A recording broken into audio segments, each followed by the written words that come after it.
Okay, Chief Meteorologist Matt Zaffino joins us now. Matt, do you remember anything from that storm? Oh yeah, many things. First of all, I think it happened over a weekend, and we were having a party, and we lost power. Okay. So we broke out the candles, but everybody left anyway. So that was the end of that.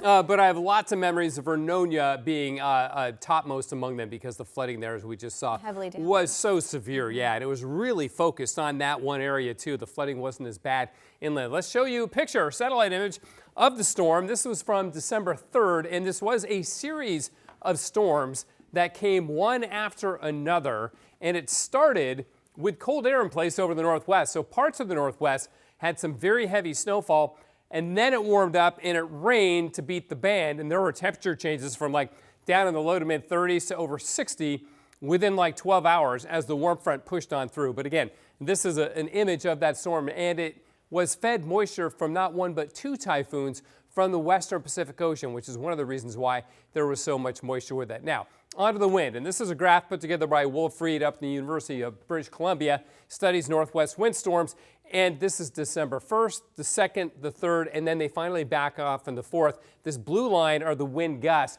and you can see they were way up over 80 miles an hour for several hours in a row. The sustained winds 40 to 50 miles an hour for days on end. This is at the Oregon coast at Newport, Yaquina Bay Bridge.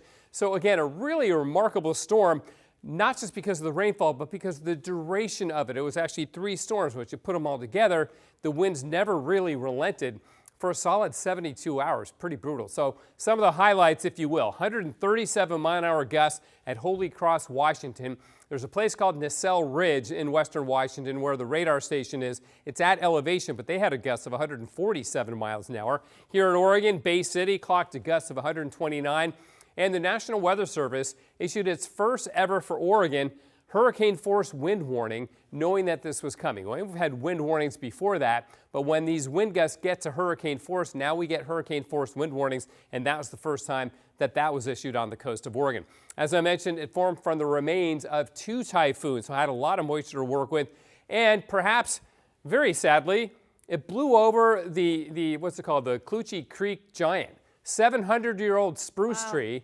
Right, it was about 26 miles east of Cannon Beach, and it blew over a 700-year-old tree. So again, the damage widespread and still being felt by some communities, and certainly out where that big spruce tree was. All right, the coast is calm right now, not even raining, even some breaks in the clouds, but that's going to change. We got rain on the way, nothing heavy, and we won't get the strong winds, but it is going to get rainy. We're down to 39 in Vancouver, and again, we're getting some breaks in the clouds, so give a look at the nearly full moon. It'll be full tomorrow. Tomorrow morning, we will have light rain. It'll continue into the morning hours. It'll break up at times, and then more light rain in the afternoon. So it's going to be one of those days where it's not going to rain all hours of every day, but it's going to rain at least a few hours of every day going forward.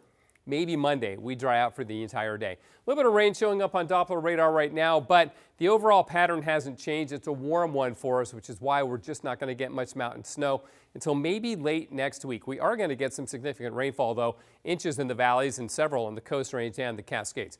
Okay, a lot of people waiting for snow to arrive in the Cascades, and if the pattern actually develops like this, and this is not a sure thing, this is a forecast for 8 days from now, December 11th, this would be a great pattern for snow in the Cascades, so keep our fingers crossed. Maybe we can get ski season going, not this weekend, but the weekend after. It is 42 right now, freezing level at 6,800 feet. We are looking at a cloudy night tonight. I know there are breaks in the clouds right now, but we'll get rain tomorrow, high of 48. But then, Blair, look at this. We jump into the 50s, 56 on Friday, little break on Saturday, 53, but then upper 50s on Sunday, Monday, and Tuesday, and even Wednesday. So it's going to warm up. I like to see the sunshine there peeking out. A little bit. Thanks so much, Matt.